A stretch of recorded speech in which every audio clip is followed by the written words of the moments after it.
Hey, you. Yeah, you. You sitting there. No, not you. You. You. Right there. Yeah, you. Hi, how's it going, guys? Welcome to Whispers from the Void. I'm Evan. And I'm Phil, de Vitesse for the Intimates. Thanks for tuning in, folks.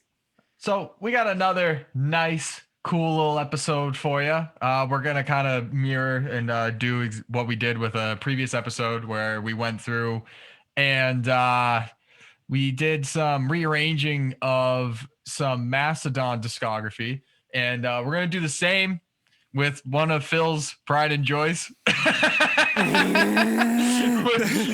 We went even more prog this time.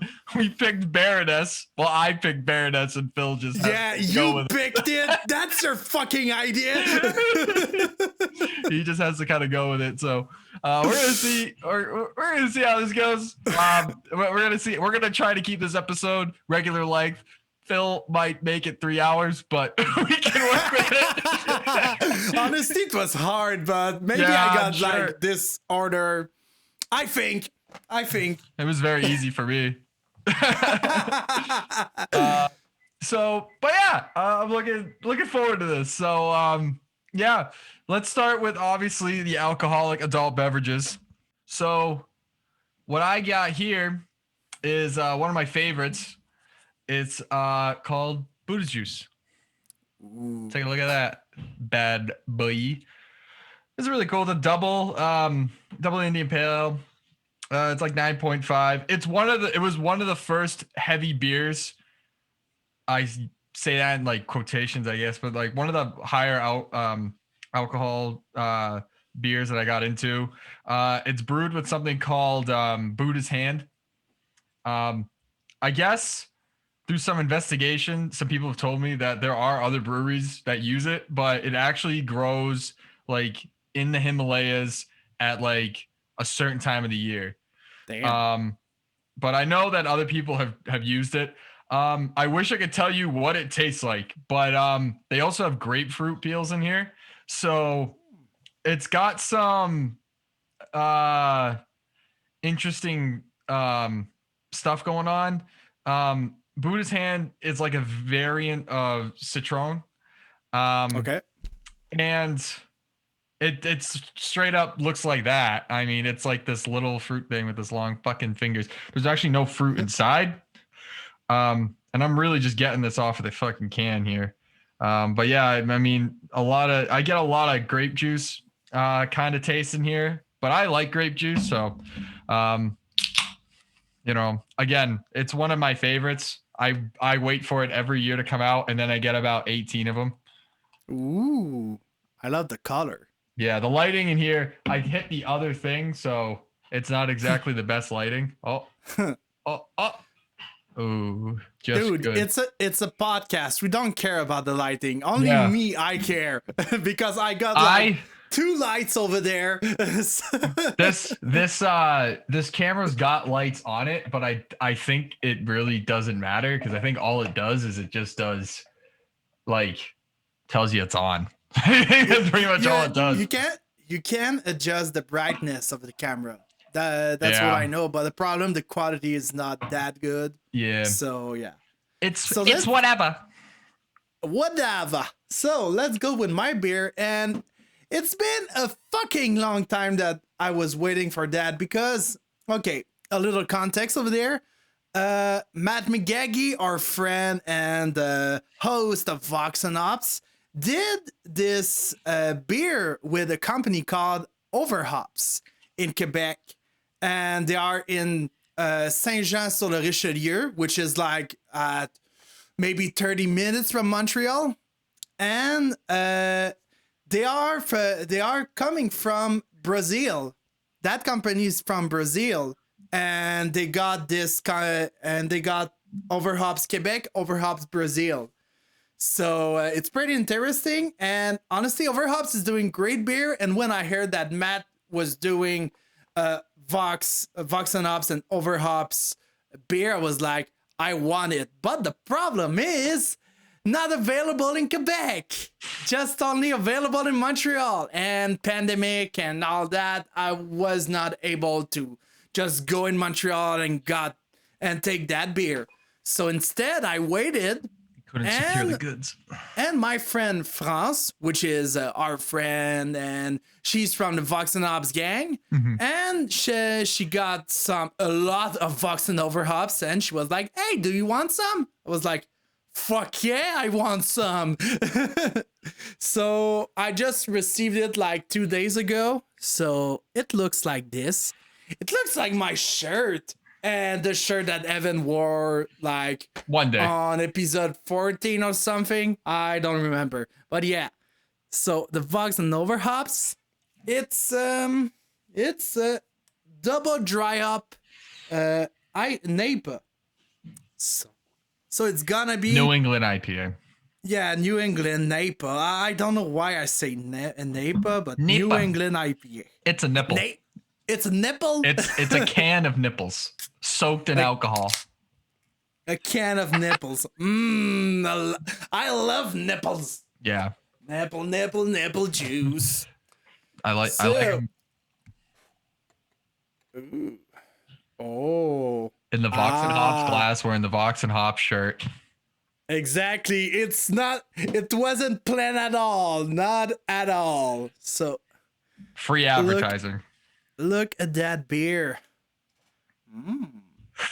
Appetizing. But how does it taste? I will say a swear in Québécois, they tabarnak.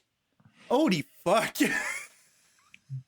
Holy shit. I think it's one of the best New England IPAs that I tasted. Really.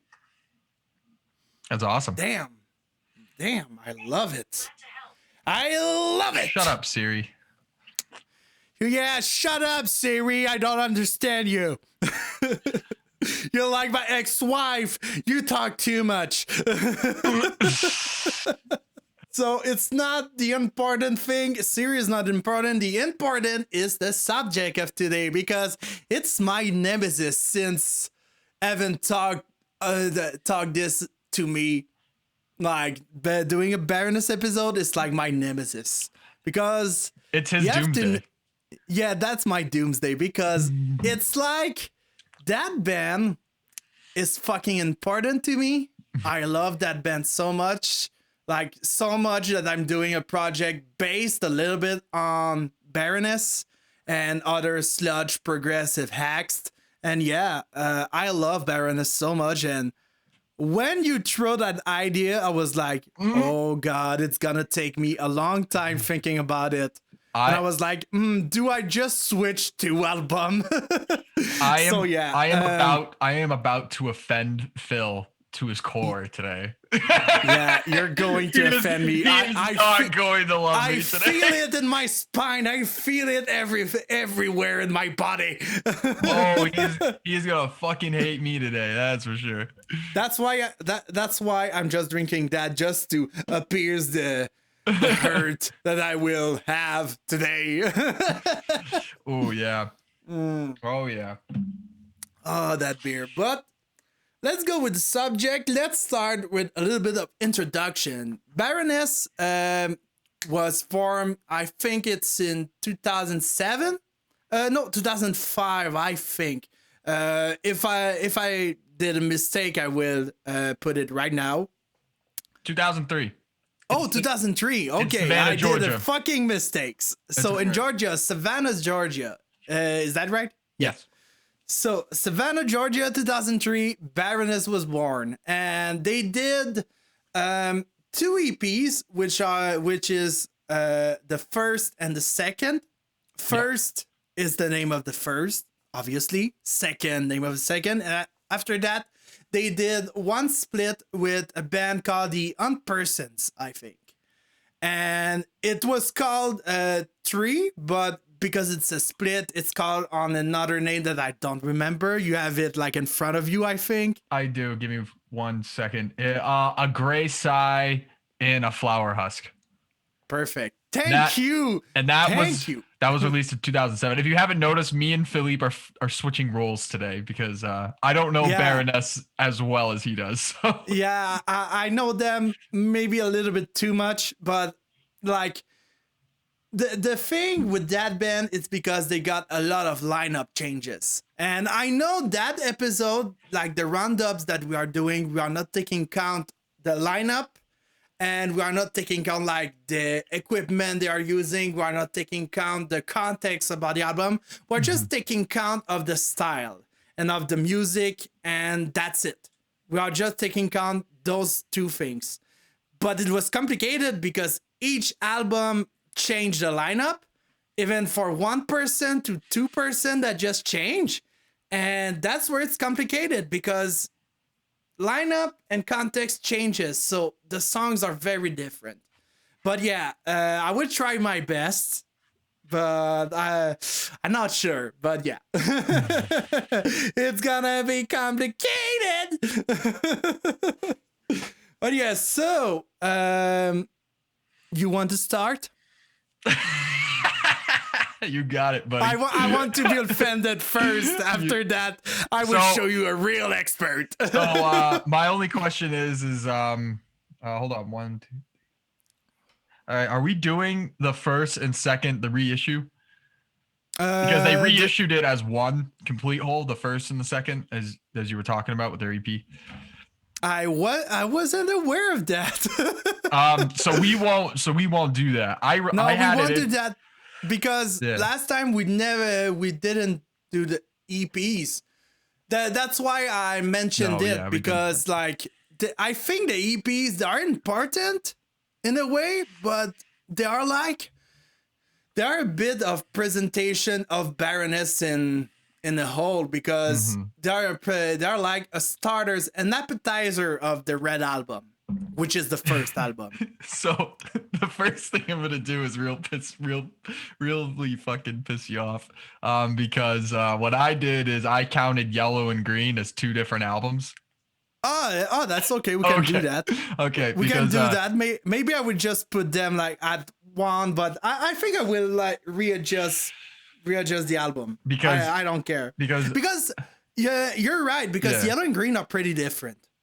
So yeah. Oh, and for those at home who don't know Baroness, I will put like a little list over there, and the first album of the bunch is Red Album, which was like heavy but with a lot of passage, like progressive passage, but was fucking heavy. The second, Blue, is like a continuation of the Red, but I think more mature in my opinion. Yellow and Green, they were released as a double album, but as Evan said, they are pretty different.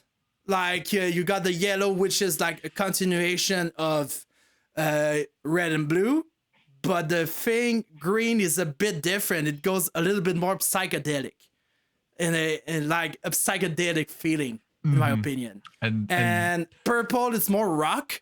I think it's more rock in my opinion. And like, Golden Grey. Yeah. Golden Grey just take Yellow and Green and just push it to the maximum, in my opinion. But I love that album. So you got a list, and you will hear our orders of what we think about a new order of Baroness. So this is to reiterate, this is the way that we would present it to somebody, or the way that we look at the discography and say, this is where this should go, this is where that should go, this is where this should go. So, and that, with that said, I picked Green first as like bottom, because it's kind of the weirdest out of the bunch. Like Phil said, it's got a nice psychedelic theme to it. And it really, in my opinion, doesn't orchestrate what Baroness is at heart, in my opinion. I mean, the way that I listen to it. But again, it's really nice that we're doing this because you're going to get a real outside perspective of a band, and you're going to get a real inside perspective because Phil's a huge fan. I am more of like a guy that I've kind of just seen them and just watched them kind of do their thing here and there. But yeah, I went with Green because it's just, to me, it's the most out of picture. But it definitely has a lot of elements that they use, just not what I would think and what I would call Baroness. Yeah, interesting. And you're right in a way, because a lot of people that are fans or that like Baroness, when Yellow and Green just got out, they're like, that's heresy. Because like you got Red and Blue that are fucking great album. They are just pushing the style so hard, but then Yellow, which is pretty cool, is good. But Green, it was like out there. But honestly, I love that album because it shows another side of Baroness that people didn't know. So yeah, my first, like I got my list over there, but I think I will just change it and I will improvise because now I think of it, I will do my order as if I have to present Baroness to someone new. Mm-hmm. And the first album I will show to someone new to Baroness is Purple. Honestly, Purple is one of my favorite. Like maybe I will do a top of what I prefer of Baroness at the end, but to begin, I think Purple could be a good starter because Evan picked Green because it was different. I picked Purple because it's the more standard that you can have of Baroness because it's not too out there, but it's not too much commercial. It's like it's between. But I think it's a good starter if someone want to start Baroness. Like you got songs like Shock Me that are just fucking that are just like not tribute, but they are anthems. It's just anthemic. And you got songs like one of my favorite is Try to Disappear, which I love that song so much. Chlorine and Wine, that is just amazing song. And maybe Chlorine and Wine is one of the weirdest because of the structure and of the song in total, but I think Purple is a good starter for me. Like if I have to present this to someone new to the Baroness world. So my second one is Golden Gray. I went with Golden Gray, not just for the idea that I feel the album's a little too long, and two, I feel like there's a lot of how if I could explain it, it looks a lot like this plant. There's something going on in the undertone, and then there's just fucking stuff. Every fucking little fingers everywhere touching you on your face and shit. I don't know. I can't really pin the album down. To me, it just kind of sounds a lot like Green and Yellow. It just does. But I don't think it's any more experimental or any more different. And I kind of think the audio quality is a little suspect in sometimes, which I don't know how you felt about it, but I personally was a little disappointed in it. Okay. Now, the reason I put it second is because it kind of follows Green and in that theme where you're kind of just becoming more of what I would say is like a Baroness sound. Yeah. Yeah, like I agree with you. That is like a lot of people that reviewed Golden Gray were like, hey, the sound is not good. Like the mixing, and even the mixing since Purple wasn't that good, but it's not that it wasn't good. It was a different mixing. Like I don't know the guy that produced those album, but it was a little bit different that they were used to. And the sound of Baroness is pretty unique. They are using fuzz pedal, which they are doing like this gnarly song. Like it's not distortion. It's not like the brutal distortion that you have in Death Metal song. It's more like it's distortion, but square. Like you don't hear that much the quality and the high frequencies of a fuzz. You hear like the mid and the low. And that was it. That's what I think it makes the sound of Baroness different. They're using a lot of FX too, so yeah, I understand why you put Golden Gray over there, but I think I will go with Green. I would go with Green because like if you start with Purple, you show like the more of the rock side of Baroness and the more like a standard side of Baroness, in my opinion. And after that, you go to Green, you show another side of Baroness. So like people would be like, maybe it's like is the pass or not pass with that album. Like people would be like, I'm not sure. Why is it too calm or something like that? I think there's some great song like Green Team and Board Up the House. Fucking great songs in my opinion. Mountains. Put up the House is a good song. Yeah, Board Up the House. Amazing song. Mountains. Fuck. The Crown and the Anchor. I'm not sure of the name. It's the Green Theme, Board of the House, Mountains in quotations, The Crown and the Anchor, full song, Collapse, Palms Alive, Stretch Marker, the line between, If I Forget the Low Country. But why Green is a weird album? It's because like it's the second half of an album, in my opinion, because Yellow and Green were released together, and I think it was planned to listen to Yellow after Green, not like Green after and Yellow after. Like it was planned to be like one album, but they just released it into CD. I don't know the reason, to be honest. But if we do like the album separate, I will put Green after Purple. So what is your next? Yeah,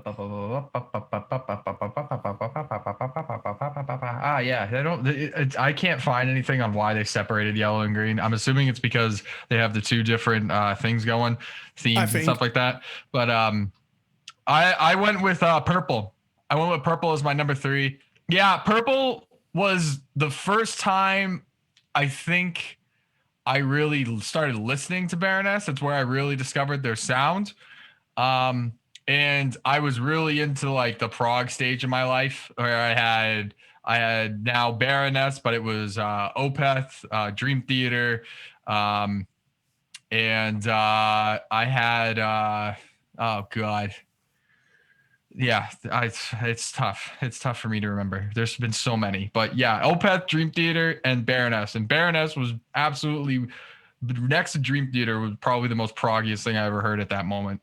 I think Mastodon was in there, and like a little bit of Gojira at the time, but it was metal and whatever.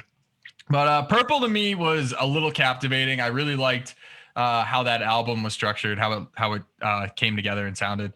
And you know, as far as like one of the first things that you could hear from the band, I had high hopes, and it wasn't like going backwards. I fell more in love than I did going forward. So I think that like Purple to me is like the perfect middle mark for them, because I thought that it was very much almost like the perfect coincidental Baroness sound that they try to achieve, or you know, that they really not even so much try to achieve but mastered, which is why I kind of always gravitate towards it. I do say that in my list I would start someone off with Green, but I would, you know, for if you were like a specific person, like if you were like a real prog guy, I would probably start you off with Purple. Because, and I would tell you, start and end there. don't go much further, and don't really go backwards. I would start there, end there. That's how I would do it. But I put it in the middle because I feel like it just kind of has like a nice little resting spot in there. It's not too much one way or the other. It's perfect prog. The other stuff, I kind of feel like they go forward and mix in a bunch of different things. I understand, but for me, you say that Purple is like you begin there and you end there. For me, it's like it depends on what you prefer. Like if you prefer the rock sound, you will like Purple. If you prefer like conceptual a little bit, I think you would prefer Red and Blue. if you prefer like something that is going much further in the weirdness, you go with Golden Grey. Like, because Golden Grey, like a little bit of context with it, they got 11 song and 6 transition song. 6. Yeah. And I'm like, what the fuck? What the fuck that we're thinking? Yep. But yeah, but I love that album so much. But it's not appearing now. My next album is Yellow. And Yellow because like we said, Yellow and Green were released together, but I think a good follow-up to Green would be Yellow. If you have to discover Baroness like from all the full length, you have to go with Yellow after Green, because it's a good album, like to go back with a little bit of Purple vibe, but going like a little bit more with more punch, in my opinion. Like songs like Take My Bones Away, March to the Sea, Cocainium.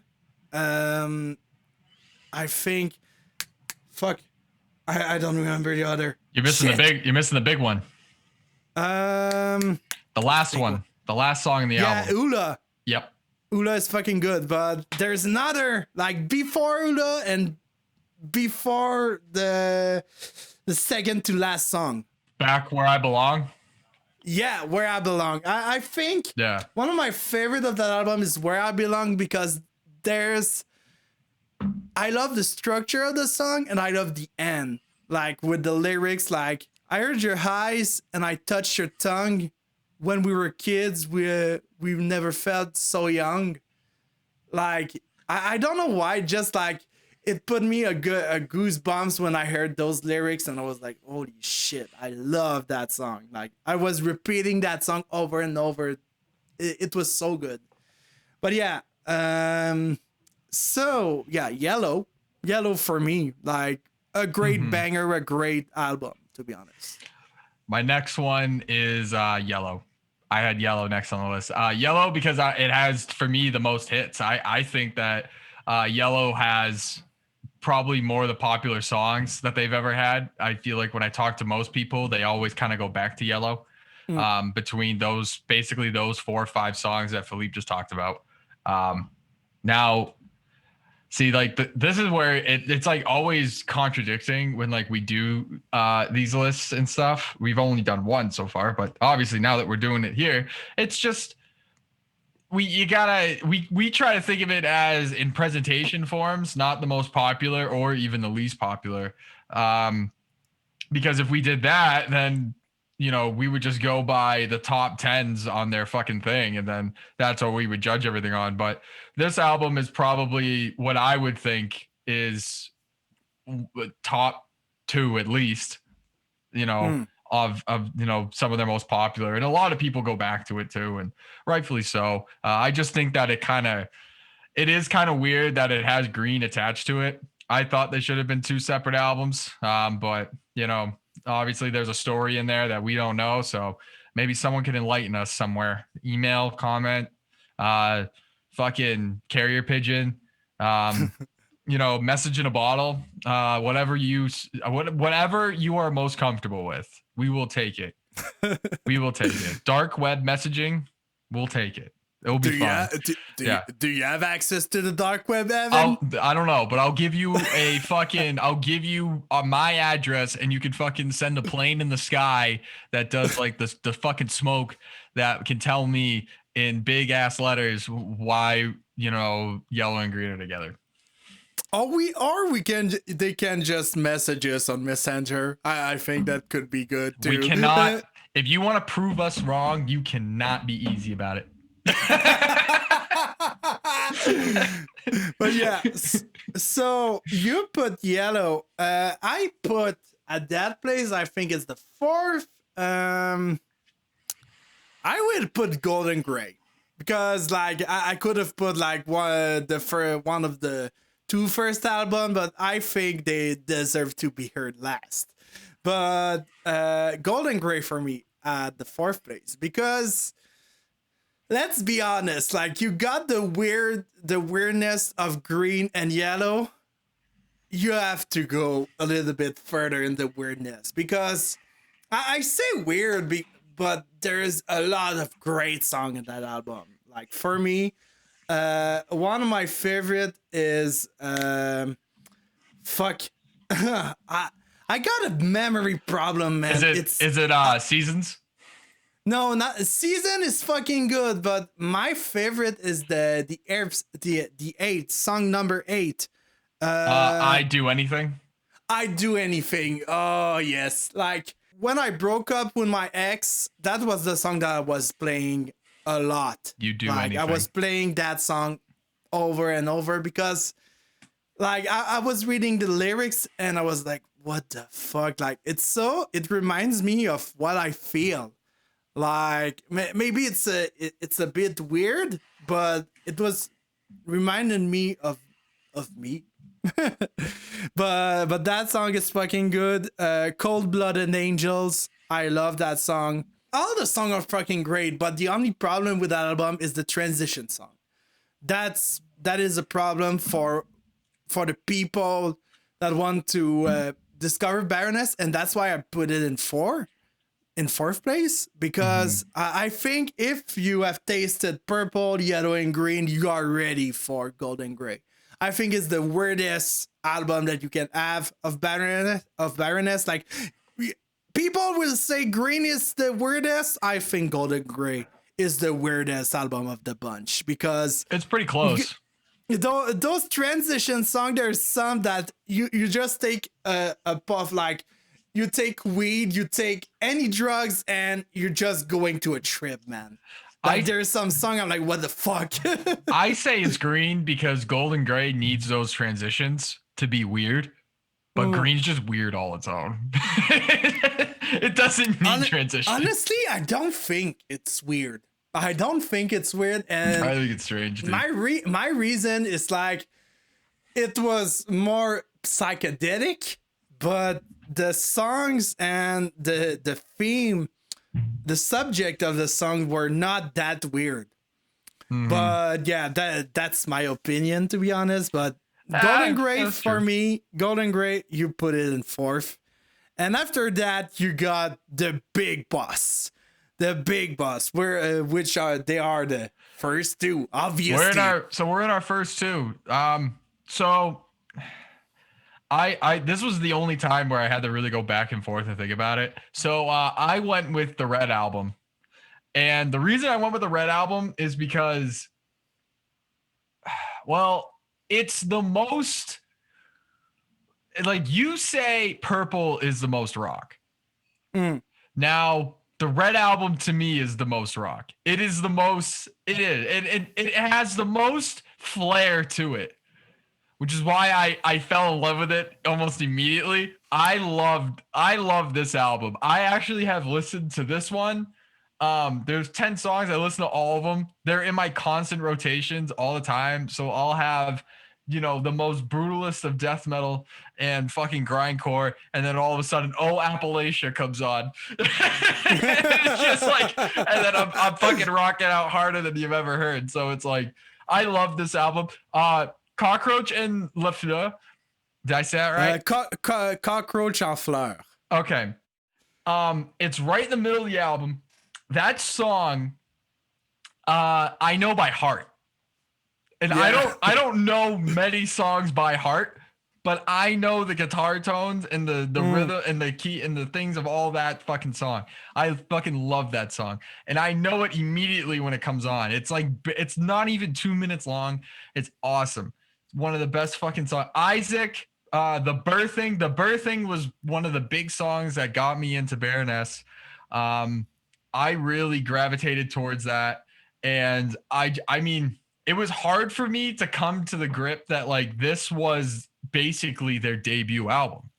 That Red was basically it. And then they kind of went more, what I would say is, like, safer with their stuff. They went safer. Like, I can only imagine the stuff that they if they stuck with the Red Album and they stuck with kind of the themes and the ideas of that and went forward with it. I can tell you they're probably the biggest fucking prog band in the world if that's the case, because I think that sound on that album is awesome. I agree Fantastic. with you, and I think the end will be very resemblant because I chose red too. Yeah.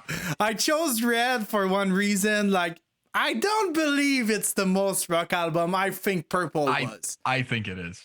I think Purple was. I look at rock maybe differently too, because I'm a 90s kind of classic rock, grungy kind of dude. So like I look at it a little differently.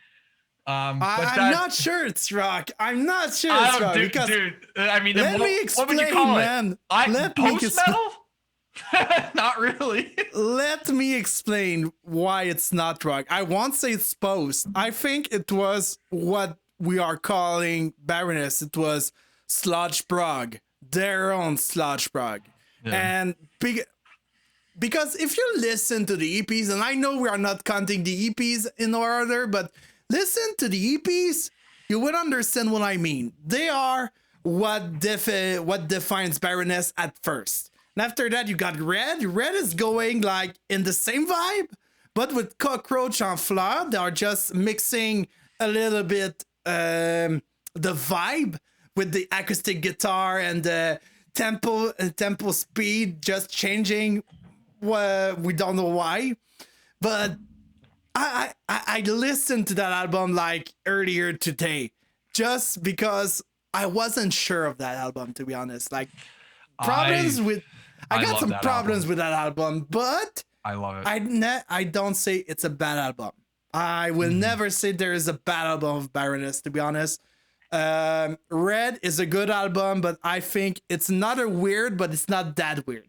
It's not that as weird as Golden, Gray, or Green.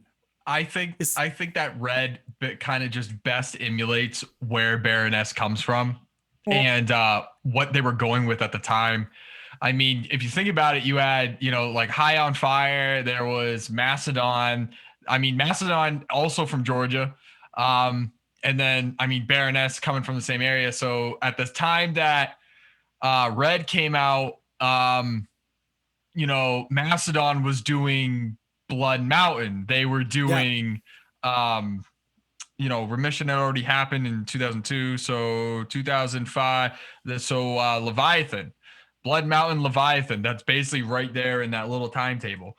So, the prog, like that style was cool. And I thought that for as heavy as, Macedon was on one side, I thought that Baroness did a fantastic, beautiful job having their own little prog sound within that, because they had to, they competed obviously with bands like that.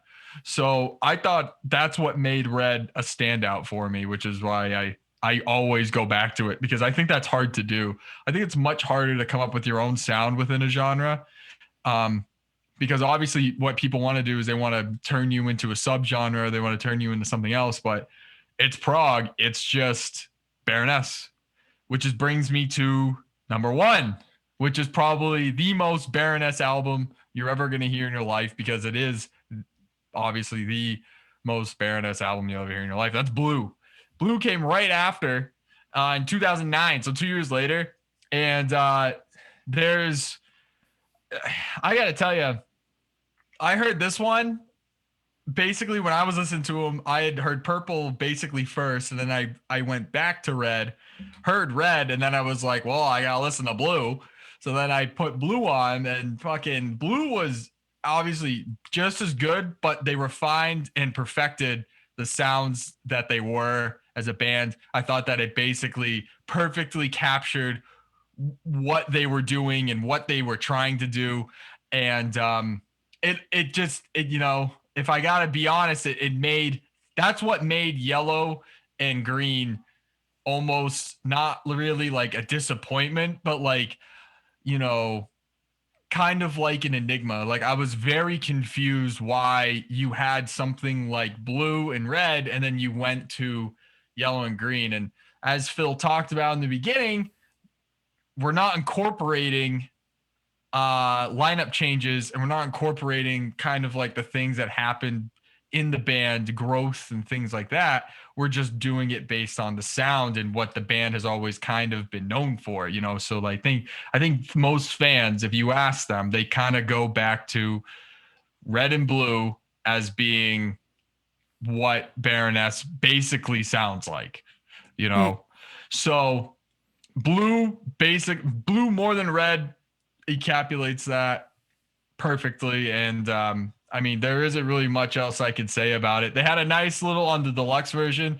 There was they had their Roadburn set on it, the live stuff, and Isaac live. It's fucking sick. That's all I'm gonna say. Isaac live. I saw Baroness back in 2016 in Quebec, and I think it was one of the best show that I ever saw. One of the best, because you got Isaac, you got oh yeah, and my last album is blue too. If you, it's obvious because it was the last one, but no, honestly, blue is the perfect album of Baroness because. Like Evan said, they captured the essence of Red, but it's more matured. Like you got on Red, you have Raised on Pinions and you have Grad, which they are like the first and the last song. And then you have Secret Track at the end of Red, but let's not talk about that song. It's not really a song. You got like Grad and Raised on Pinions, and they're like an intro and an outro. And you got Blue with oh fuck, I don't remember. I will put it no. Blue has Bull's Head Palm and then Bull's Head Lambert. You got those two songs, they are the intro and the outro of Blue. And I think it's a more mature album in my opinion. And I think there's songs that are just perfect, like Still That Sleeps the Eye and Swollen and Halo. Holy shit, that song, those two songs are just like going perfectly. They are fluid. Like it's going fluid. That song just perfect. My favorite of the album is A Horse Named Golgotha. That song is just epic. I just love that song. The riff, man, the riff. But yeah, great song.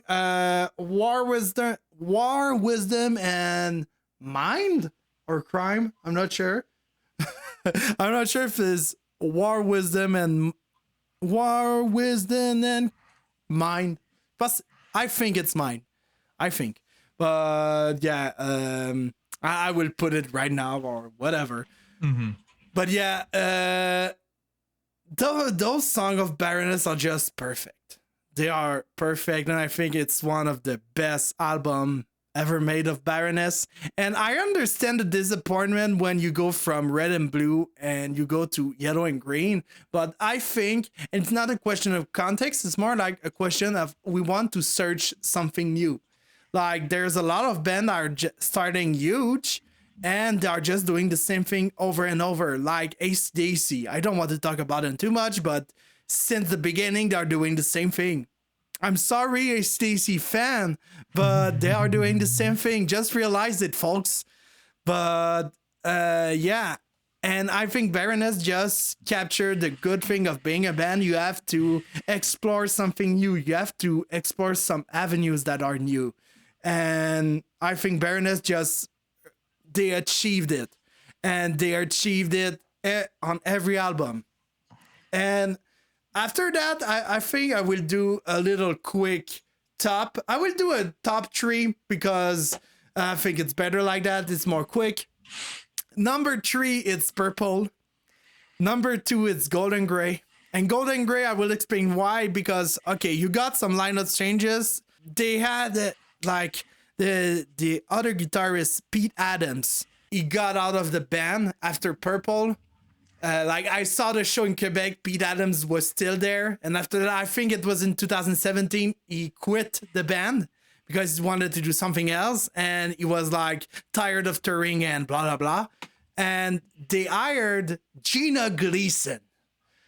That girl. Oh my fucking god, I want to marry her.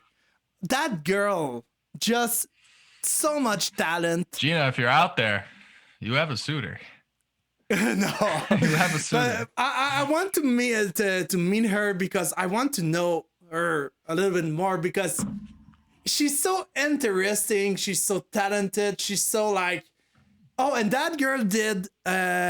She was guitarist for Cirque du Soleil, or Cirque du Soleil, if you do it in the English accent. Cirque du Soleil. Cirque du Soleil. Cirque du Soleil, because it's Québécois. Yeah, I went to that. And she did the Michael Jackson show of Cirque du Soleil. And she was like a guitarist called the Muse. And like, it was weird at first when I saw, not the show, but I saw the costume and that. And I was like, that's her that replacing Pete? I'm like, what the fuck? But then I just heard her with, they redid the song Chlorine and Wine of Purple.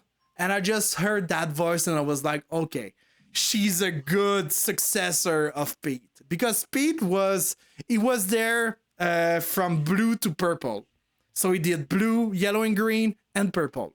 And that sound, that's guitar sound was pretty good.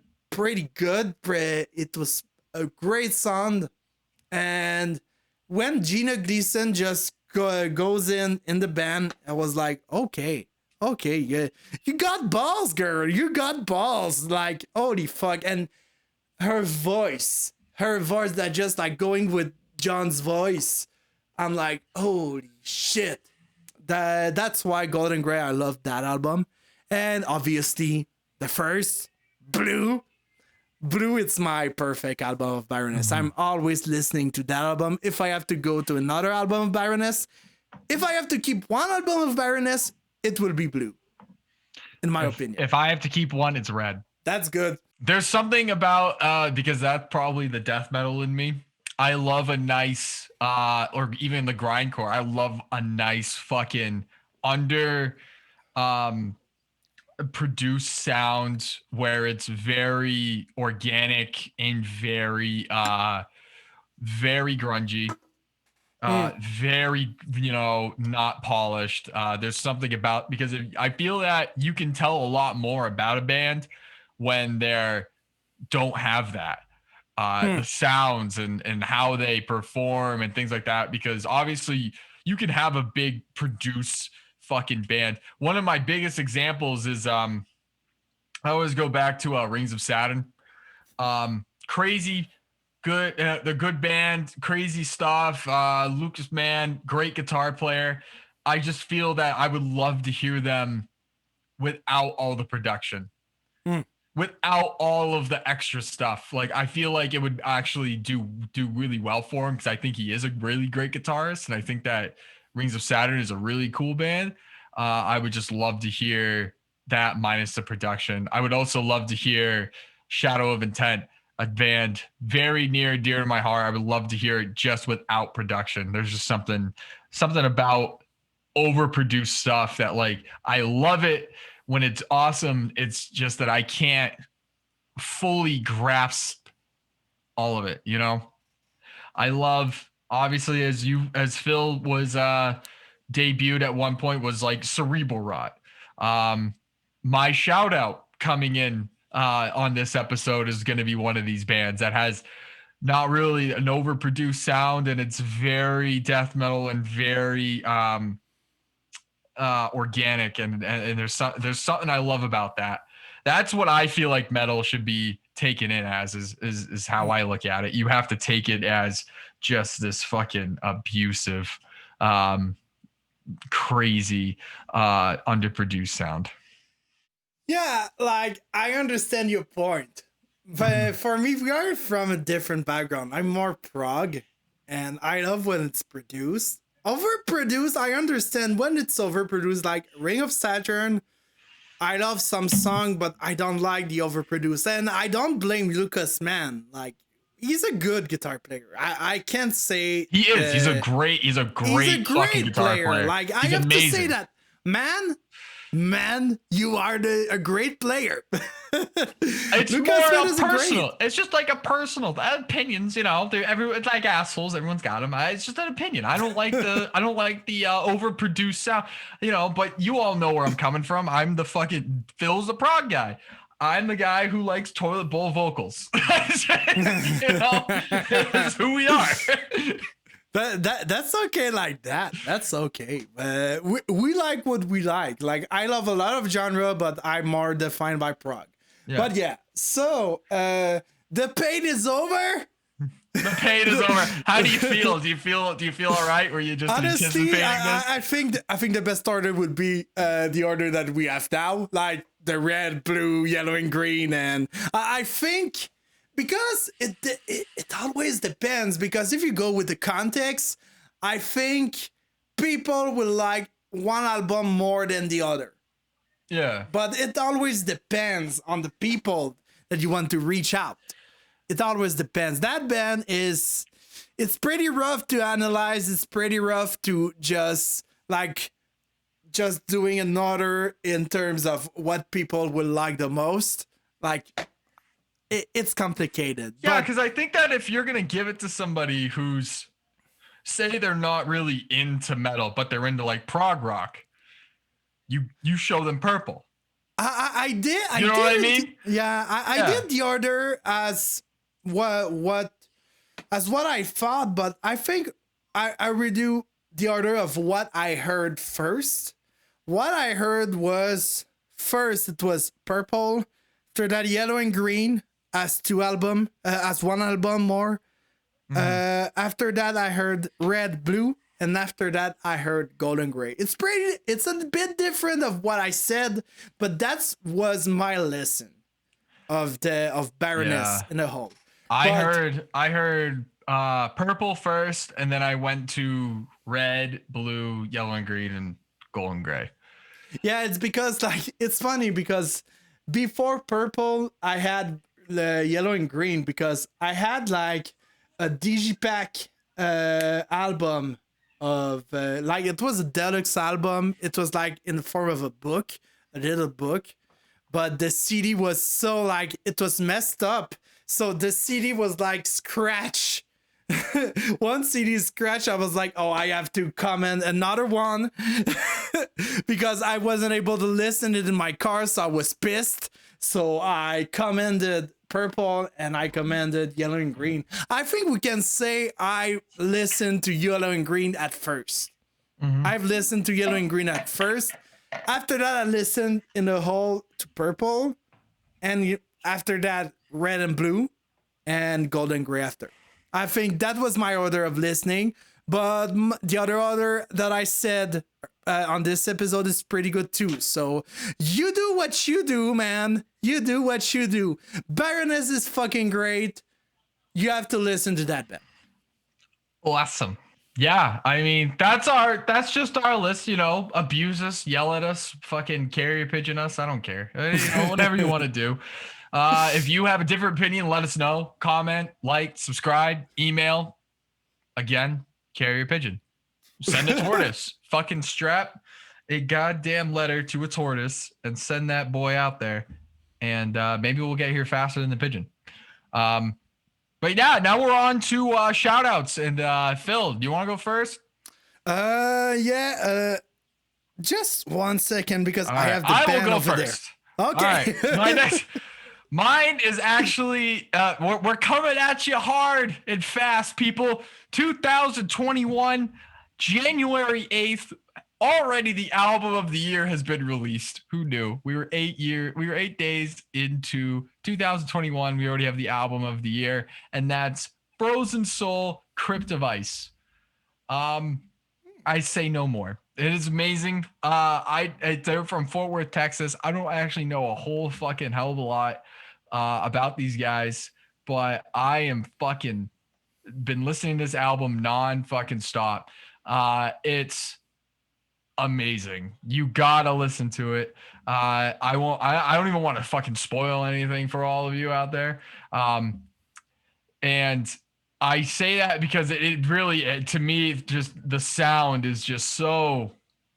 Yes, like it just fucking hits you right in the Jesus fucking, nailed here. I can't remember, but you feel it there because you're disobeying God listening to this fucking shit. It's awesome.